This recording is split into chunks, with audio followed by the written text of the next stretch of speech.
Detail చూస్తే Delhi liquor కేసులో కవిత judicial remand నేటితో ముగియనుంది. నేడు సిబిఐ, ఈడీ కోర్టులో హాజరుపరచనున్నారు. ఈ రోజు ఈడీ కేసులో బెయిల్ పిటిషన్పై వాదనలు వినిపించనున్నారు.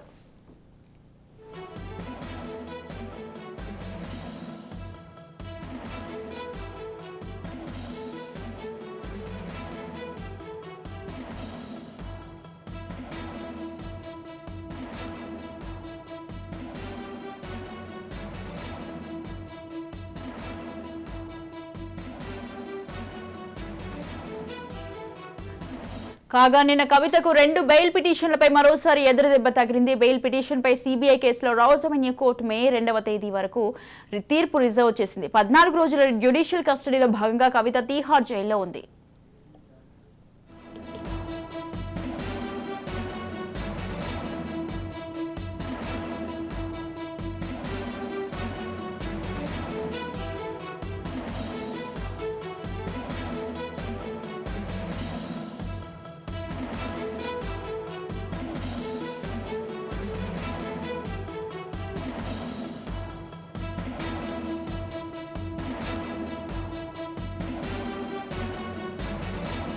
ఢిల్లీ లిక్కర్ కేసులో కవిత జ్యుడిషియల్ రిమాండ్ నేటితో ముగియనుంది. నేడు సిబిఐ, ఈడీ కోర్టులో హాజరుపరచనున్నారు. ఈ రోజు ఈడీ కేసులో బెయిల్ పిటిషన్పై వాదనలు వినిపించనున్నారు. కాగా నిన్న కవితకు 2 బెయిల్ పిటిషన్లపై మరోసారి ఎదురుదెబ్బ తగిలింది. బెయిల్ పిటిషన్లపై సిబిఐ కేసులో రౌస్ అవెన్యూ కోర్టు మే 2వ తేదీ వరకు తీర్పు రిజర్వ్ చేసింది. ఇక 14 రోజుల జ్యుడిషియల్ కస్టడీలో భాగంగా కవిత తీహార్ జైల్లో ఉంది.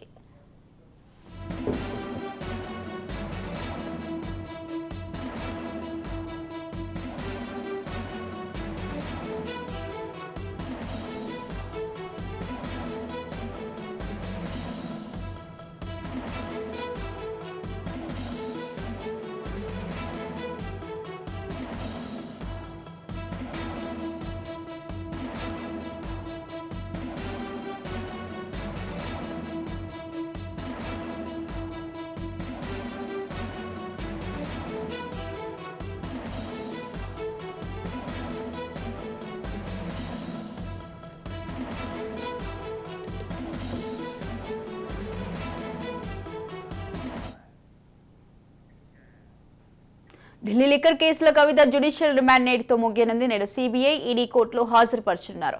ఈ రోజు ఈడీ కేసులో బెయిల్ పిటిషన్పై వాదనలు వినిపించనున్నారు. కాగా నిన్న కవితకు 2 బెయిల్ పిటిషన్లపై మరోసారి ఎదురుదెబ్బ తగిలింది. బెయిల్ పిటిషన్లపై సిబిఐ కేసులో రౌస్ అవెన్యూ కోర్టు మే 2వ తేదీ వరకు తీర్పు రిజర్వ్ చేసింది. 14 రోజుల జ్యుడిషియల్ కస్టడీలో భాగంగా కవిత తీహార్ జైల్లో ఉంది. రైట్, ఈ విషయంపై పూర్తి సమాచారాన్ని అందించడానికి మా crime bureau chief Inareddy phone line లో ఉన్నారు. ఇనారెడ్డి, సుజాత, ఢిల్లీ లిక్కర్ స్కామ్ లో కవితకు సంబంధించిన వ్యవహారంలో నిన్న మనం చూసాం.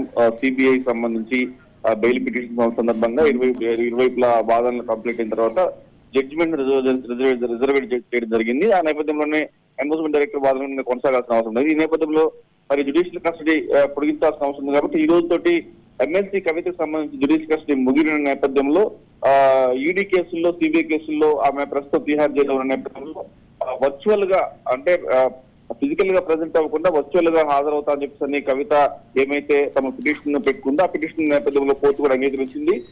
మరి కాసేపట్లో ఆమె వర్చువల్ గా కోర్టు ముందు హాజరైన తర్వాత మరి జ్యుడిషియల్ రిమాండ్ ఎక్స్టెండ్ చేసే అవకాశం అయితే స్పష్టంగా కనిపిస్తాం. ఎందుకంటే దీనికి సంబంధించిన జడ్జిమెంట్ ఇంకా రాలేదు. అంటే సిబిఐ కేసులో పెట్టుకున్న పిటిషన్ జడ్జిమెంట్ కూడా ప్రస్తుతం దాన్ని రిజర్వ్ లో పెట్టడం జరిగింది. అలాగనే ఇంకా ఎన్ఫోర్స్మెంట్ డైరెక్టర్ సంబంధించిన దానిలో ఇంకా ఆర్గ్యుమెంట్ కొనసాగుతున్న నేపథ్యంలో మరి జ్యుడిషియల్ రిమాండ్ పొడిగించే అవకాశం కనిపిస్తోంది. మొత్తం మీద తిహార్ జైల్లో ఉన్న కవితను వర్చువల్ గా విచారించే అవకాశం కనిపిస్తా ఉంది. Swathi. Right, thanks for the details.